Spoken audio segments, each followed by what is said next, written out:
Nagsimula ang pelikula sa isang mahirap na pamilya na nakatira sa basement. Ito ang ama na si Kitek, ang inang si Chong-suk, at ang mga anak nilang sina Ki-jung at Ki-woo. Nakikipag-wifi sila sa kanilang kapitbahay pero mahina ang signal. Kumikita lang sila sa pagtutupi ng box ng pizza pero di ito sapat ang pang-araw-araw nilang gastusin. Isang araw, bumisita ang kaibigan ni Ki-woo at binigay nito sa kanya ang isang bato na pinabibigay ng lolo niya. Sinabi ng kaibigan na seswertihin ang sinumang magmamayari nito. Sinabi naman ng ina na mas maganda kung pagkain ang dala niya. Nagkwento si Ki-woo sa hirap na pinagdadaanan nilang pamilya. Sinabi ng kaibigan na mag-aaral siya sa abroad at inoperan siya na i-take over ang pagtuturo ng English sa kanyang girlfriend na isang rich kid. Tumanggi si Ki-woo at di daw siya nakasampa ng college at di siya ma-hire. Ngunit pwede naman daw dayain ang diploma at irerekomenda siya ng kaibigan. Magaling sa Photoshop si Ki-jung kaya't ito ang gumawa ng peking diploma niya. Kinabukasan, pumunta si Ki-woo sa isang malaking bahay na maliligaw ka sa laki nito. Ang bahay ay dating pagmamay-ari ng isang sikat na architect at binenta sa Parks family na nakatira rito. Ang katulong ng bahay ay ang dati ring katulong ng architect na tumira din sa bahay. Natanggap ang binata matapos ang interview at demo lesson niya kay Day. Habang nakamasid ang ina nito matapos na ipakilala si Ki-woo sa katulong, nabanggit ng among babae na walang tumatagal na art teacher sa anak niyang si Da-song na may pagkapilyo. Biglang naisip ng binata ang kapatid na mahilig sa art ni recommend niya ang kapatid, pero ipinakilala itong classmate ng pinsan niyang nag-aral sa isang mahusay na art school. Naitago na lang natin sa pangalang Jessica para di sila mabisto na magkapatid sila. Natanggap si Kim Jung bilang art teacher at nagpanggap na ring therapist para mas makapag-demand siya ng malaking sahod. Maya-maya lang ay dumating si Mr. Park at pinahatid sa driver ang dalaga. Nagsabi ito na ihatid na lang siya sa pinakamalapit na istasyon ng tren. Habang nasa loob ng kotse, umiral ang katusuhan ng dalaga. Tinanggal nito ang panty niya at inilagay kung saan. Sumunod na araw, di sinasadyang nakita ni Mr. Park ang panty sa ilalim ng upuan. Nagsuspetsa ang mag-asawa sa tunay na pagkatao ng driver at tinanggal ito. Binanggit ni Kim Jong na marunong mag-drive ang uncle niya at inirekomenda ito. Nagpanggap ang ama niya bilang uncle niya at natanggap naman ito bilang driver. Sumunod na eksena, di pa nakontento ang magkapatid. Gusto rin nilang mabigyan ng trabaho ang ina nila sa malaking bahay.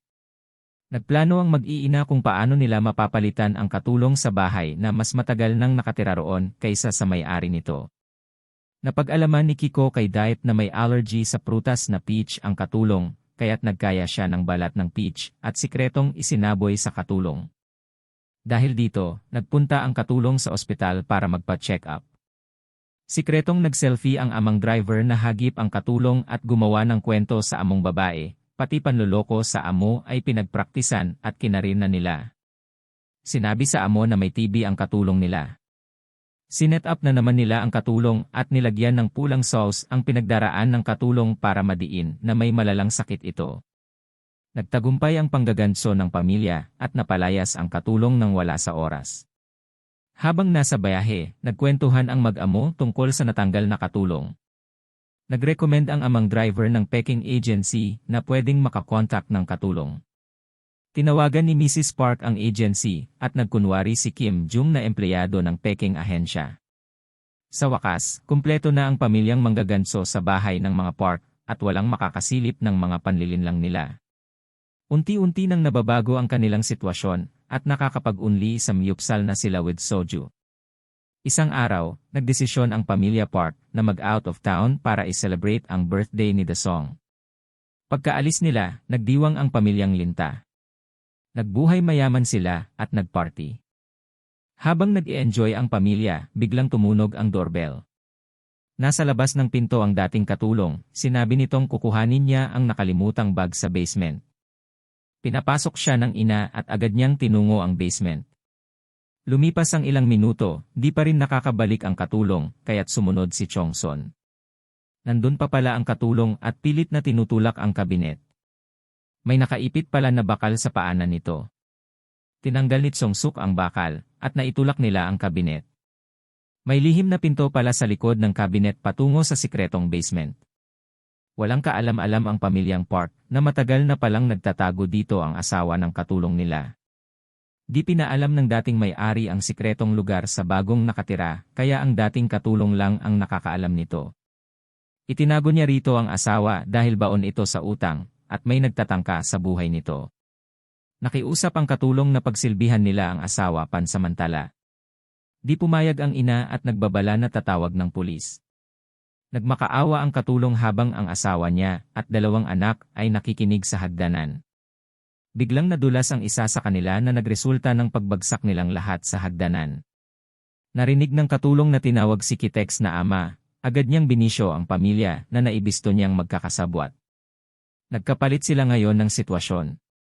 Nagbanta ang katulong na SS and ang video sa amo, pero nagmakaawa si Chongson. Umakyat silang mag-asawa sa sala, at sinabihan ang pamilyang Linta na manatiling nakaluhod at nakataas ang mga kamay. Kinabukasan, kumuha ang pamilya ng tiyempo at inagaw ang cellphone sa mag-asawa. Ginawa nilang i-delete ang video. Nang biglang nagring ang telepono, nakausap ni Chong-suk ang amo at sinabing napaaga ang uwi nila dahil sa bagyo. Nag-request ito na magluto siya ng ramen.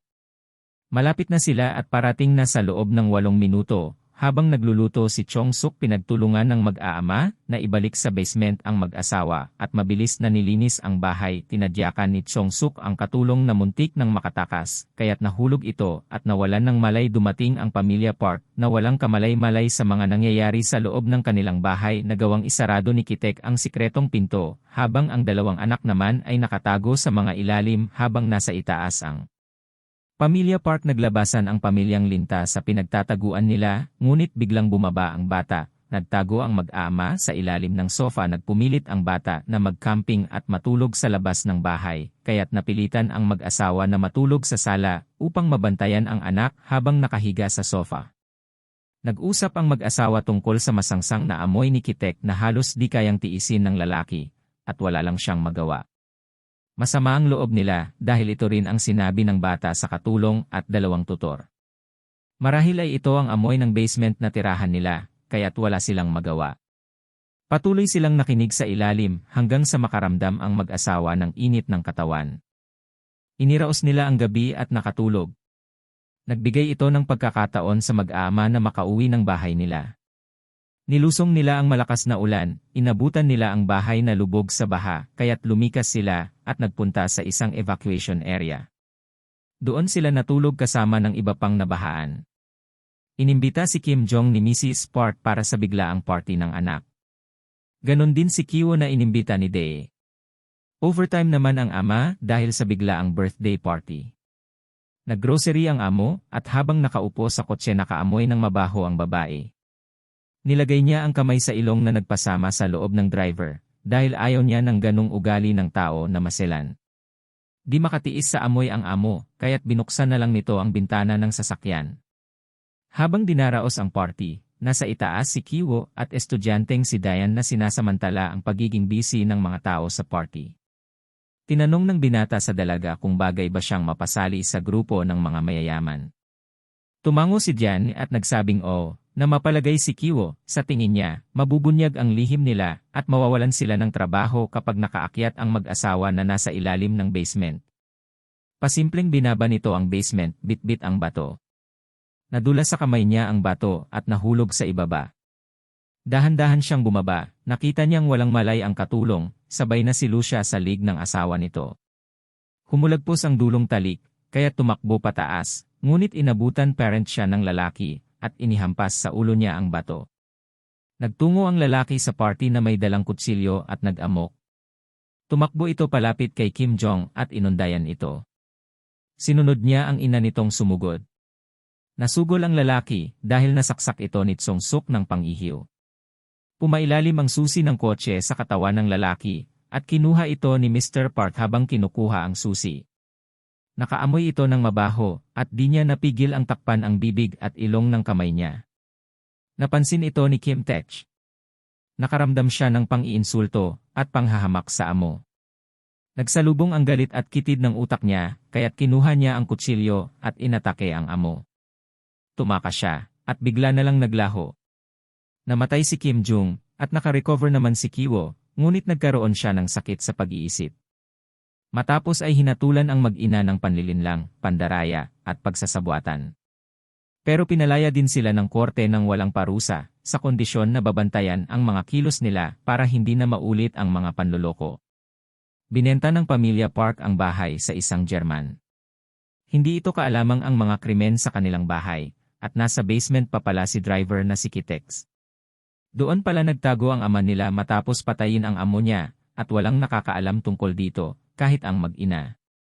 Ginamit nila ang Morse code sa pamamagitan ng pagpatay-sindi ng ilaw sa labas, sa pag-asa na isang araw ay mapapansin ng anak nila na nandun pala siya sa basement at nagtatago. Nagtagal habang nasa itaas ng bundok si Kiwo gamit ang binokular. Sinilip niya ang nabentang bahay, napansin niyang nagpapatay-sindi ang ilaw. Napagtanto niya na isa itong mensahe at inalam niya ang code. Natuklasan niya na buhay pa pala ang ama at nasa basement ito ng malaking bahay. Patuloy si Kitex sa pag-iisip na nagsisisi sa pagpatay sa dating amo. Habang nakatutok si Kiwo sa kanyang plano na kumita ng malaking pera, at binili niya ang bahay, nakita niya si Kitex na umakyat galing sa basement ng walang pag-aalinlangan. At sa wakas, nagkayakap sila, muling mag-ama. Isa lang pala itong imahinasyon na malayo sa katotohanan. Ang kwento ay nagpapakita na walang patutunguhang mabuti ang taong sakim o nanlalamang sa kapwa-tao, at hindi rin excuse ang pagiging mahirap. Tapos na po. Maraming salamat sa panonood, sanay na gustuhan nyo. Subscribe o follow naman dyan para mas ganahan akong mag-upload ng mga videos. Ingat!